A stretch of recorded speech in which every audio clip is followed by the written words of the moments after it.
If you need to cancel a pending eBay transaction, follow these steps to ensure the process is completed smoothly. This guide will help you navigate the cancellation effectively. Step 1. Log into your eBay account. Access your eBay account by visiting the eBay website and entering your username and password. Make sure you are logged into the account associated with the transaction you wish to cancel. Step 2. Go to your purchase history. Once logged in, navigate to the My eBay section, usually found at the top right of the page.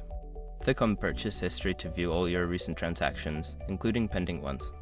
Step 3. Locate the pending transaction. In your purchase history, find the specific transaction that you want to cancel.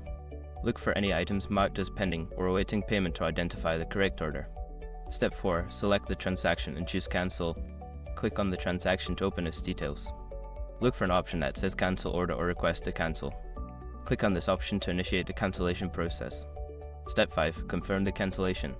Follow the prompts to confirm that you want to cancel the transaction. You may need to provide a reason for the cancellation. Once confirmed, you should receive a notification that the transaction has been successfully cancelled. Make sure to check your email for any confirmation from eBay regarding the cancellation. If you have any issues, you can contact eBay customer support for further assistance.